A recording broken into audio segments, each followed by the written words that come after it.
नमस्कार, DD news पर आप देख रहे हैं विशेष जनादेश का कार्यक्रम। आप सभी का बहुत बहुत स्वागत है। मैं लालचंद्र सिंह। आज झारखंड में 43 विधानसभा सीटों के लिए पहले चरण के मतदान जो है वो शाम 5 बजे तक शांतिपूर्ण तरीके से संपन्न हो गए और शाम 5 बजे तक का अभी तक का जो आंकड़ा आया है वो करीब करीब 65% मतदान का है। इसमें जरूर बढ़ोतरी हो सकती है और अगर ये 2-4-5% की भी बढ़ोतरी होती है तो 70% तक आंकड़ा जा सकता है, क्योंकि कई मतदान केंद्रों पर शाम 5 बजे के पहले पहुंचने वाले मतदाताओं को वोट करने की अनुमति दी गई, तो यह आंकड़ा तो बढ़ेगा। इस बार भी शहरी क्षेत्रों की जगह ग्रामीण क्षेत्रों में मतदान का प्रतिशत अधिक रहा है। इसके साथ ही झारखंड में जो आज विधानसभा की 43 सीटों के लिए मतदान हुए, 10 अलग अलग राज्यों में 31 विधानसभा सीटों पर जो उपचुनाव हुए उसके लिए भी मतदान संपन्न हुआ और साथ ही केरल की जो वायनाड संसदीय सीट है वहां पर लोकसभा के लिए उपचुनाव के लिए भी आज मतदान संपन्न हो गया। तो आज यह विशेष जनादेश हमारा इसी पर होगा। जुड़ेंगे ग्राउंड जीरो पर मौजूद अपने संवाददाताओं से भी। लेकिन सबसे पहले हम आज बात करते हैं झारखंड की, जहां पर आधी से भी ज्यादा सीटों पर मतदान संपन्न हो गए। झारखंड में विधानसभा चुनाव के पहले चरण में 43 सीटों पर मतदान शांतिपूर्ण ढंग से संपन्न हो गया। इस चरण में 74 महिला समेत कुल 683 उम्मीदवार चुनावी मैदान में हैं, जिनकी किस्मत वोटिंग के साथ ही ईवीएम में कैद हो गई। तो आज करीब 65% मतदाताओं ने अपने मताधिकार का 5 बजे तक इस्तेमाल किया। इसमें और बढ़ोतरी हो सकती है। झारखंड विधानसभा चुनाव के पहले चरण में मतदाताओं में गजब का उत्साह देखने को मिला। जोश खरोश के साथ हर उम्र के लोग लोकतंत्र के उत्सव को सफल बनाने के लिए अपने घरों से निकले। पीएम मोदी ने भी पहले मतदान फिर जलपान का संदेश दिया। मतदान केंद्रों पर मतदाताओं की लंबी लंबी कतारें दिखी और समाज के हर वर्ग ने इस उत्सव में अपनी भागीदारी सुनिश्चित की। फर्स्ट टाइम वोटर भी काफी उत्साहित दिखे। इम्प्रूवमेंट हो ताकि अभी जो है उससे और बेहतर के लिए। हमने बहुत बार वोट किया है, लेकिन हर बार एक नई जोश, और हर बार एक नया बेहतर राज्य, बेहतर देश बनने का उम्मीद। तो हम लोग वोट देते हैं ये सोच के कि हमारा देश और तरक्की करे, तरक्की करते रहे और हम लोग अपना उसमें सहयोग देते रहे। आम के साथ खास लोग भी लोकतंत्र के महापर्व को सफल बनाने के लिए मतदान केंद्र पर पहुंचे। झारखंड के राज्यपाल संतोष कुमार गंगवार, ओडिशा के राज्यपाल रघुवर दास, राज्य के मुख्यमंत्री हेमंत सोरेन, केंद्रीय मंत्री अन्नपूर्णा देवी, रक्षा राज्य मंत्री संजय सेठ, राज्य सरकार के कई मंत्री और प्रत्याशियों ने अपने संबंधित बूथों पर पहुंचकर मतदान किया। इतना ही नहीं, नक्सलियों के कभी गढ़ रहे बूढ़ा पहाड़, गुमला और पश्चिमी सिंहभूम के मनोहरपुर जैसे इलाकों में भी वोटरों ने भयमुक्त माहौल में उत्साह पूर्वक मतदान किया। हम लोग का भी फर्ज बनता है ना, सरकार के चुनने का अधिकार है कि वो हम लोग का आर्थिक सुविधा को और अच्छा से बेहतरीन और बच्चों की पढ़ाई वगैरह सब चीज़ में ध्यान दे। मेन मुद्दा है रोजगार का। रोजगार करके भी यहाँ शोषण है, पेमेंट कम मिलता है आदमी को। परिवर्तन चाहिए। सुरक्षा के लिए जो महिला लोग अभी देश में कितना कुछ हो रहा है, वही सुरक्षा के लिए हम लोग ये विधायक बनाना चाहते हैं। आयोग ने मतदाताओं को आकर्षित करने के लिए इन 43 विधानसभा क्षेत्रों में कई मॉडल बूथ भी बनाए। कई मतदान केंद्रों का संचालन महिलाओं और दिव्यांग जनों के जिम्मे रहा। चुनावों की निष्पक्षता को लेकर भी आयोग द्वारा व्यापक प्रबंध किए गए थे। मतदाताओं के उत्साह ने चुनावी दंगल में ताल ठोक रहे प्रत्याशियों का हौसला बढ़ाया। सभी अपनी अपनी जीत का दावा कर रहे हैं। पूरे झारखंड क्षेत्र में मुद्दा ही मुद्दा है। बांग्लादेशी घुसपैठी पूरा झारखंड के बहुत बड़ा मुद्दा है, जहाँ आदिवासी का जनसंख्या घटना, दूसरा भ्रष्टाचार, बालू से लेकर हर चीज़ भ्रष्टाचार से जुड़ा हुआ है। और मैंने कुछ समय में उनके साथ रहकर, उनके सुख दुख में साथ देकर उनके लिए जितना काम किया है, उससे मैंने विश्वास हासिल किया है जनता से, और उनका आशीर्वाद मुझे प्राप्त होगा, ऐसा विश्वास है। इस चरण में 74 महिला समेत कुल 683 उम्मीदवार चुनावी मैदान में हैं, जिनकी किस्मत वोटिंग के साथ ईवीएम में कैद हो गई।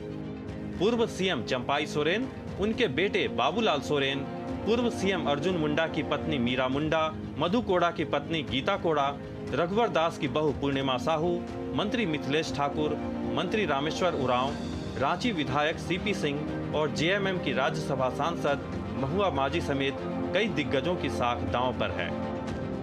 2019 में हुए विधानसभा चुनाव में इन 43 सीटों में से झारखंड मुक्ति मोर्चा को 17, भाजपा को 13, कांग्रेस को 8, राजद, जेवीएम, एनसीपी को 1-1, जबकि निर्दलीय के हिस्से 2 सीटें आई थी। यह कहानी थी साल 2019 की, लेकिन यह वर्ष 2024 है। समीकरण बदल चुके हैं, समय बदल चुका है और मुद्दे भी बदल चुके हैं।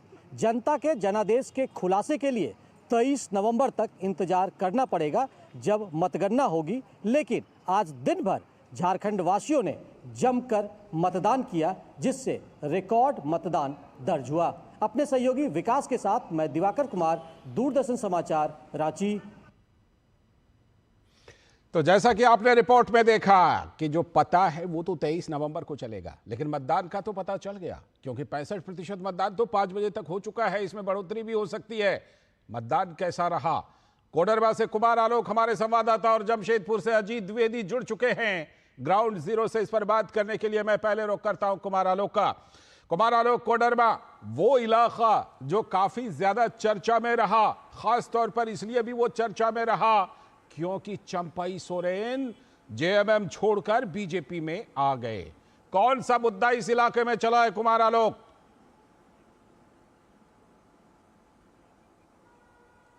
देखिए, विकास की बात हम करें तो हमने अधिकतर मतदाताओं से बात की, वहां पर उन्होंने विकास की बात की। दूसरा, जो युवा जो बेरोजगार हैं, रोजगार की वो बात कर रहे थे। पेपर लीक के मुद्दे को भी काफी युवाओं ने उठाया।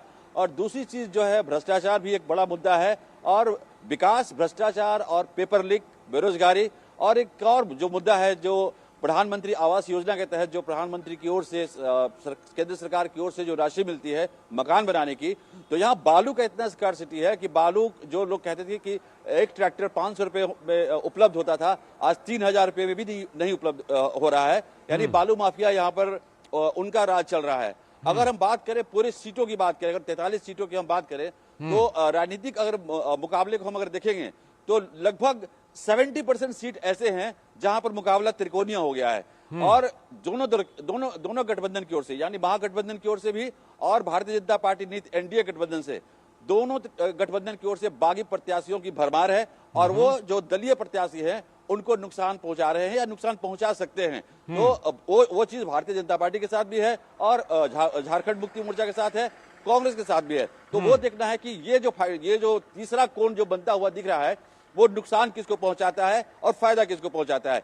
या महागठबंधन को फायदा पहुंचाता है या एनडीए को फायदा पहुंचाता है। ये तो 23 तारीख को ही पता चलेगा। बिल्कुल 23 तारीख को ही पता चलेगा। लेकिन इस बीच टेलीविजन स्क्रीन पर लगातार जो मतदान का प्रतिशत है वो हमारे दर्शकों को दिखाई पड़ रहा होगा कि उसमें लगातार बढ़ोतरी हो रही है।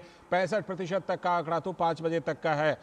चलते सीधे अजीत द्विवेदी के पास, जो जमशेदपुर टाटा शहर के नाम से भी जाना जाता है, औद्योगिक शहर। अजीत, अभी हम बात कर रहे थे कि इस बार भी जो शहरी इलाके हैं उसमें मतदान का प्रतिशत ग्रामीण इलाकों से थोड़ा कम रहा। आपने वहां पर, क्योंकि जमशेदपुर का जो इलाका है वो झारखंड का शायद सबसे ज्यादा शहरीकृत इलाका है, तो वो वहां पर आपने मतदान का कैसा उत्साह देखा, मतदान का कैसा प्रतिशत देखा आज अजीत? बिल्कुल, देखिए, जब हम सुबह से यहाँ पर रिपोर्टिंग कर रहे हैं और जो हमने पहले जमशेदपुर में हम कई बूथों पे गए सुबह 7 बजे के पहले ही, तो वहाँ पर हमको लंबी लंबी कतारें देखने को मिली। बड़ी संख्या में वहाँ पर लोग हमें दिखे जो कि अपनी बारी का इंतजार कर रहे थे मतदान के लिए, और उनसे हमने बात की तो उसमें कहीं ना कहीं यही निकल के आया कि झारखंड में बेरोजगारी, भ्रष्टाचार और यहाँ पर जो पलायन है वो एक बड़ी समस्या है। इसके अलावा जो यहाँ पर जो डेमोग्राफिक चेंज है वो भी एक बड़ी समस्या है। उसको लेकर लोग अब जागरूक हो रहे हैं और ये एक बड़ी बात समझ निकल के आई, और महिलाएं खास तौर पर इस पर बात कर रही थी। देखिए, जब हम ग्रामीण क्षेत्रों में गए, सरायकेला के इलाके में गए, अन्य इलाकों में गए, तो वहाँ हमने देखा कि वहाँ भी लंबी कतारें सुबह थी, लेकिन धीरे धीरे जब दोपहर हुआ थोड़ा लोग आना कम हुए धूप के कारण, लेकिन शाम को फिर लंबी लंबी कतारें वहाँ पर दिखाई दी। और एक बड़ी बात ये थी कि महिलाओं की संख्या बहुत ज़्यादा दिखाई दी इस बार मतदान में, और महिलाएं जो है उन्होंने बढ़ चढ़ के हिस्सा लिया मतदान में। देखिए, आदिवासी वोटर जो होता है वो बहुत ज़्यादा बोलता नहीं है, वही यहाँ पर दिखाई दिया। और जब ग्रामीण क्षेत्रों में हम गए तो वहाँ लोग लंबी लंबी कतारों में मतदान करने आए थे, लेकिन बहुत ज़्यादा खुल के नहीं बोल रहे थे। जब हमने उनसे जानना चाहा कि आखिर क्या मुद्दे हैं, क्या यहाँ पर इस बार आपके जहन में है जिसको लेकर आप वोट डालने आए हैं, तो बहुत ज़्यादा मुखर होकर कोई नहीं कह रहा था। लेकिन दबी जुबान में सब यही बोले थे कि जिस तरीके से यहाँ पर हम कहें झारखंड की अस्मिता का जो सवाल एक आया हुआ है यहाँ पर, कि झारखंड की जो पहचान जो है लगातार बदल रही है, वो एक बड़ा मुद्दा हमें समझ में आया कि यहाँ पर लोगों को वो समझ में आ रहा है। साथ ही भ्रष्टाचार के जो बात है वो भी लगातार लोगों के जहन में आ रही है। हाँ, युवा वोटर जो थे वो बड़ी संख्या में थे, और युवा वोटर से जब हमने बात की तो हर युवा वोटर की जुबान पे बेरोजगारी जो थी वो एक बड़ी समस्या निकल के सामने आई है। शैक्षणिक संस्थाओं में जिस तरीके से भ्रष्टाचार हुआ है, जिस तरीके भर्तियों में भ्रष्टाचार हुआ है, उसको लेकर यहाँ का युवा खासा निराश दिखाई दिया। और युवा जो है बढ़ चढ़ के इस बार मतदान में हिस्सा लिया है। खासतौर पर फर्स्ट टाइम वोटर से हमने बात की तो फर्स्ट टाइम वोटर भी इन्हीं मुद्दों को लेकर अपने भविष्य को लेकर चिंतित दिखाई दिया। एक बड़ी चीज हमको समझ में आई, कुछ महिलाओं से हमने बात की तो उन्होंने यहाँ पर बिजली पानी की समस्या को भी एक मुद्दा बताया। तो इस तरह के तमाम मुद्दे यहाँ पर समझ में आए। आज लौटता हूँ अजीत, आपके पास लौटता हूँ। कुमार आलोक, जिस तरह से कि इस बार हमने देखा कि झारखंड के चुनाव में जो बांग्लादेश से घुसपैठ का मुद्दा है उसकी काफी ज्यादा चर्चा हुई आलोक। तो ये जो इलाके जहां पर आप खड़े हैं, यहां पर भी अभी डेमोग्राफी की बात अजीत कर रहे थे, यहां पर भी आपको ये एक बड़ा मुद्दा बनता हुआ दिखा कुमार आलोक?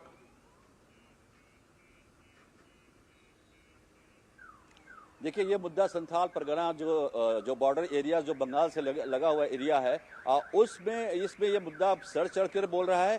लेकिन बाकी जो छोटा नागपुर हो गया या कोल्हान हो गया, इन सब एरियाज में भी मुद्दे हैं। लेकिन सबसे जो ज्वलंत अगर मुद्दा ये बना हुआ है तो संथाल परगना में ये बना हुआ है।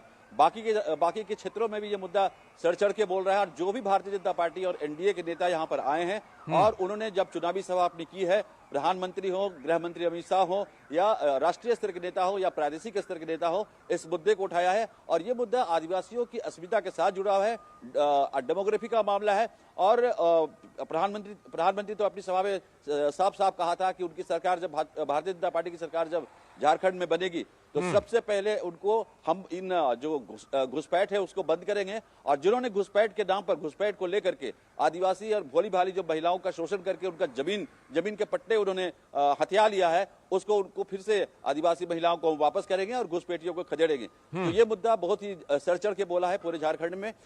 और भी सारे ऐसे मुद्दे थे, जैसे कि मैंने पहले आपको बताया, विकास के मुद्दे हैं। बिल्कुल। लेकिन एक चीज और इंटरेस्टिंग है लालचंद जी, कि आप देखें कि आज का जो चरण था उसमें अर्जुन मुंडा की प्रतिष्ठा जुड़ी हुई है, रघुवर दास की प्रतिष्ठा जुड़ी हुई है, चंपई सोरेन की प्रतिष्ठा जुड़ी हुई है, गीता कोड़ा यानी मधु कोड़ा, यानी 4 सीएम के सगे संबंधियों या उनकी पत्नी का भाग्य का फैसला आज ईवीएम में कैद हो गया है। बिल्कुल, आज का चुनाव बहुत ही ठीक है। राजनीतिक रूप से देखें तो किसी भी दल को सरकार बनाने के लिए आज का जो सेमीफाइनल है उसको पास करना जरूरी है। बिल्कुल, ये तमाम बातें हम अपने टेलीविजन स्क्रीन पर अपने दर्शकों को दिखा भी रहे, चाहे मतदान का प्रतिशत हो, बड़े चेहरे हों, किनकी किस्मत ईवीएम में गई है, ये लगातार हम अपने टेलीविजन स्क्रीन पर दिखा भी रहे हैं। इसलिए अपने संवाददाताओं से खासतौर पर मुद्दों को समझने की कोशिश कर रहे हैं। अजीत, जिस तरह से डेमोग्राफी का मुद्दा आपको शहरों में, खासतौर पर आप शहरी इलाके में हैं, डेमोग्राफी बदलने का मुद्दा, बांग्लादेश से घुसपैठ का मुद्दा आपको कितना लोगों की चर्चा में शामिल नजर आया, कि जो लोगों के जहन में आ गया हो, लोगों की चर्चा में आ गई हो?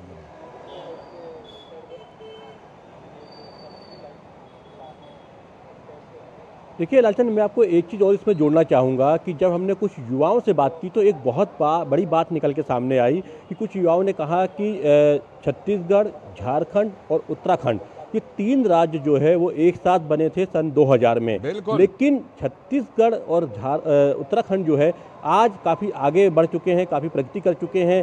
संसाधनों के बारे में बात की जाए, रोजगार के बारे में बात की जाए, तमाम चीज़ों में बात की जाए, लेकिन कहीं ना कहीं झारखंड जो है वो पिछड़ता जा रहा है। और इसका कारण कहीं ना कहीं वो मानते हैं कि जिस तरीके से यहाँ पर भ्रष्टाचार हुआ है लंबे समय तक, जिस तरीके से यहाँ पर जो संसाधन रहे हैं यहाँ पर झारखंड के, उनका उचित दोहन नहीं हुआ है, उनका सही समुचित उपयोग नहीं हुआ है और भ्रष्टाचार की भेंट चढ़ते रहे हैं। इसको एक बड़ा कारण यहाँ के युवा मानते हैं। इसके अलावा डेमोग्राफिक चेंज की बात जो तो वो भी मानते हैं कि जो संसाधन है वो कहीं ना कहीं जो घुसपैठिए हैं वो उन संसाधनों में कब्जा कर रहे हैं। और ये सीमावर्ती जो जिले हैं, जो हम बात करें सीमावर्ती जो जिले हैं जो कि पश्चिम बंगाल की सीमा से लगे हुए हैं, या हम बात करें जो बांग्लादेश की सीमा से लगे हुए हैं, तो वहाँ पर ये ज़्यादा दिखाई देता है। लेकिन जो अंदर के जो हिस्से हैं वहाँ पर भले ही कम दिखाई देता है, लेकिन इसका असर वहाँ पर भी है और लोग इस चीज़ को समझ रहे हैं। यहाँ पर तो ये बड़ा चेंज जो है हमें दिखाई दिया। देखिए, अगर वोटिंग परसेंटेज बढ़ता है, कहीं ना कहीं युवाओं की इसमें बड़ी भूमिका होगी। झारखंड बना, दशकों के संघर्ष के बाद झारखंड आदिवासियों की पहचान के लिए बना,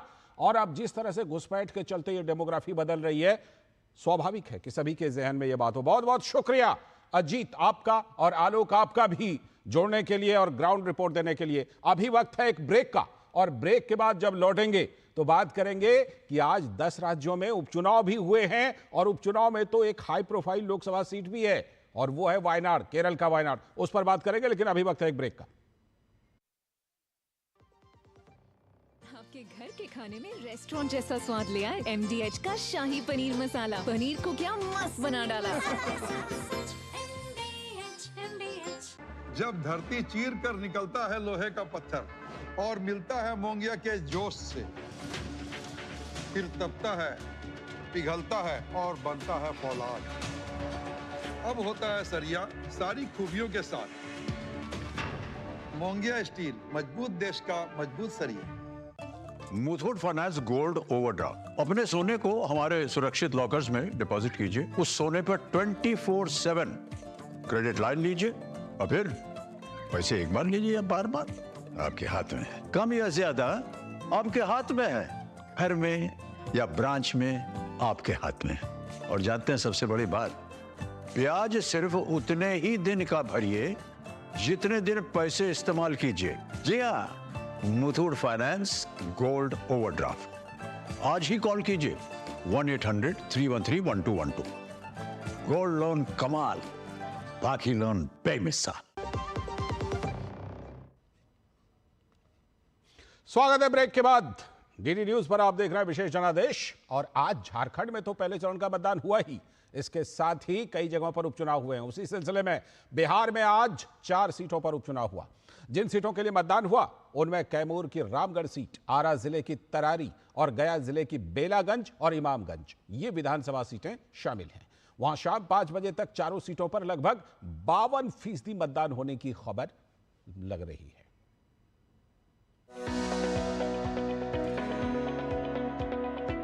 बुधवार को बिहार की 4 विधानसभा सीटों तरारी, बेलागंज, इमामगंज और रामगढ़ में उपचुनाव के लिए मतदान शांतिपूर्वक संपन्न हो गया। मतदान के दौरान लोगों में भारी उत्साह देखा गया और सुबह से ही मतदान केंद्रों पर लंबी लंबी कतारें देखी गई। वोटिंग के लिए कड़ी सुरक्षा के साथ प्रशासन ने खास इंतजाम किए थे। खास तौर से पहली बार वोट देने वालों से लेकर महिलाओं, बुजुर्गों और दिव्यांगजन बड़ी संख्या में अपना मताधिकार का इस्तेमाल करते नजर आए। पहली बार मतदान किया, मैं इसके लिए बहुत एक्साइटेड था और मेरा मतदान के लिए यही आधार था। मेरा सरकार से उम्मीद है कि हमारा राज्य भी और भी राज्य की तरह विकास करे और हम जैसे युवाओं को रोजगार मिले। मतदान वोट देने आई हूँ, मतदान अपना देने आई हूँ और हम लोग का नाम है कि हम लोग का गाँव जो शिक्षित हो और एक समाज अच्छा हो और ये विकास, गाँव का विकास हो। इस बीच इमामगंज विधानसभा सीट से एनडीए की प्रत्याशी और केंद्रीय मंत्री जीतन राम मांझी की बहू दीपा मांझी ने कहा कि उन्हें जनता का भरपूर समर्थन मिल रहा है और वे क्षेत्र के विकास के लिए प्रतिबद्ध हैं। दूसरी तरफ इमामगंज से ही उनके सामने खड़े आरजेडी प्रत्याशी रोशन मांझी ने अपनी जीत का दावा किया है। जीत के लिए बिल्कुल आश्वस्त है, एकदम एक तरफा वोट मिल रहा है और मुझे आशा है कि जिस विश्वास के साथ इन लोगों ने मुझे चुनेंगे तो हम उनके विश्वास पर खरा उतरेंगे। क्षेत्र में जनता के मेरे प्रति स्नेह और प्यार था और हमको समीकरण के तहत जो महागठबंधन है, समीकरण के तहत जो वोट था सो तो हमको मिल गया मेजर वोट, और उसके साथ साथ सभी कास्ट के हमको वोट मिला है। बिहार में जिन 4 सीटों पर बुधवार को उपचुनाव संपन्न हुआ उनमें से 3 पर पहले महागठबंधन का कब्जा था, जबकि केवल 1 सीट इमामगंज की सीट एनडीए के घटक दल जीतन राम मांझी की पार्टी हम के पास थी। बहरहाल चारों विधानसभा क्षेत्र के 12,02,000 से ज्यादा मतदाताओं ने 38 उम्मीदवारों की किस्मत ईवीएम में बंद कर दी है। अब 23 नवंबर को ही पता चलेगा कि जनता ने किस पर अपना भरोसा जताया है। Bureau report, DD news. जी, 23 नवंबर को पता चलेगा, लेकिन जो भी पता चलेगा वो सिर्फ 1 साल के लिए, क्योंकि 1 साल के लिए ये 4 एमएलए चुने जा रहे हैं। पटना से मधुरेश नारायण हमारे साथ जुड़ चुके हैं, हमारे संवाददाता। मधुरेश, इन चारों सीटों पर क्या मोटे तौर पर आमने सामने का मुकाबला रहा? एनडीए और जिसे महागठबंधन बोलते हैं ना बिहार में, वो दोनों आमने सामने रहे क्या चारों सीटों पर?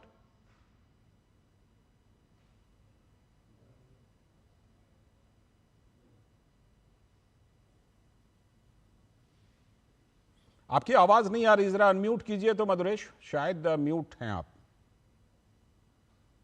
अब बोलिए।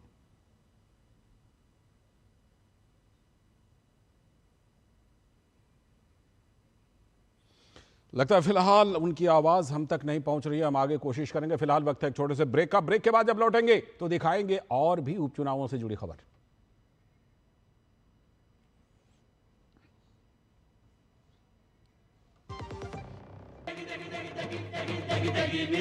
MDH की देगी मिर्च, देगी मिर्च का तड़का, अंग अंग फड़का। MDH की देगी मिर्च। मेरी पसंद, मेरी पसंद, मेरी पसंद, मेरी पसंद, हमारी पसंद, हम सबकी पसंद। मजबूत देश का मजबूत सरिया हो गया स्टील।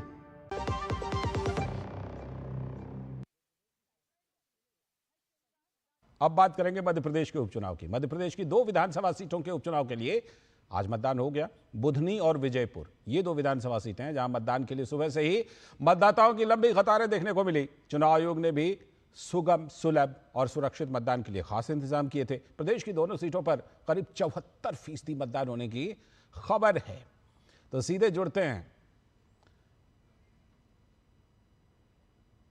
अपने संवाददाता आदित्य, जुड़ चुके हैं। आदित्य हमारे साथ बुधनी से जुड़ चुके हैं। बुधनी वो सीट है आदित्य जहां से जो शिवराज सिंह चौहान की सीट हुआ करती थी, अब जाकर वहां पर ये उपचुनाव हुआ है, एक और सीट पर उपचुनाव हुआ है।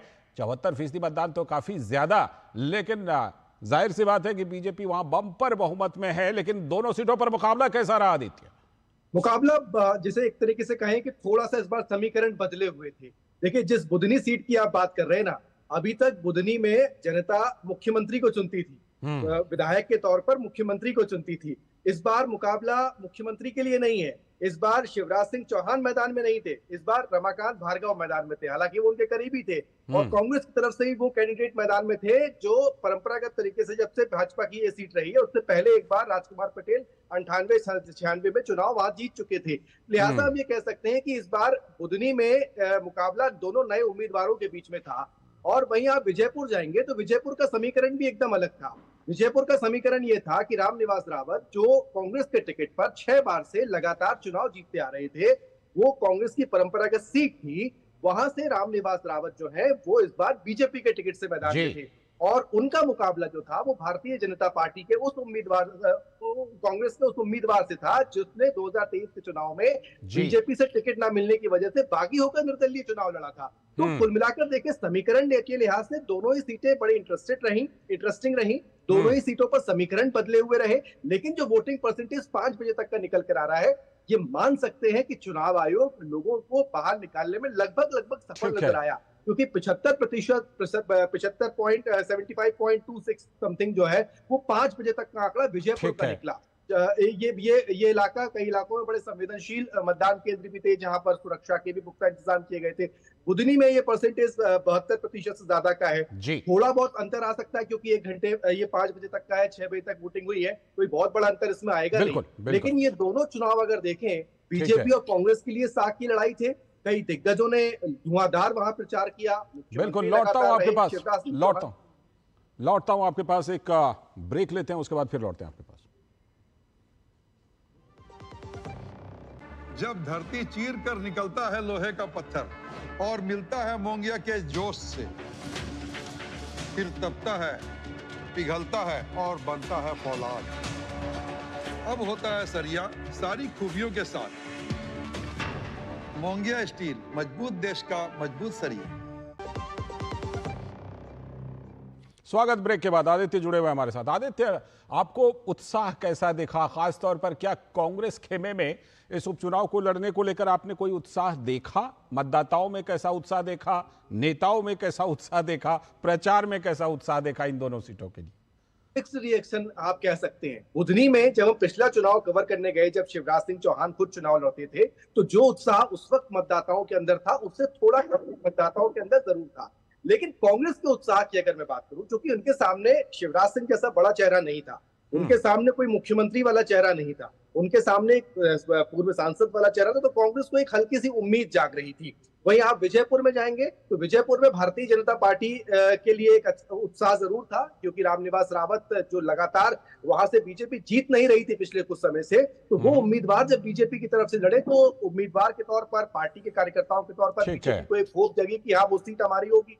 लेकिन कांग्रेस का उत्साह थोड़ा सा वहां कम था, क्योंकि कैंडिडेट देखे तो बहुत पुराना कांग्रेस का कैंडिडेट नहीं था वो। मतदाता बड़े कंफ्यूज थे, क्योंकि उसको एक तरफ कैंडिडेट था जो लंबे समय से जीत रहा था, पार्टी एक तरफ उसको लगातार वो वोट दे रहा था। बिल्कुल, बहुत बहुत शुक्रिया आदित्य जोड़ने के लिए और ग्राउंड रिपोर्ट देने के लिए। तो हमारे संवाददाता आदित्य श्रीवास्तव बुधनी मध्य प्रदेश से जुड़े हुए थे। और इस विशेष जनादेश में आज के लिए इतना ही। पूरी टीम को दीजिए अनुमति, लेकिन डीडी न्यूज पर खबरों और कार्यक्रमों का सिलसिला लगातार जारी है। नमस्कार।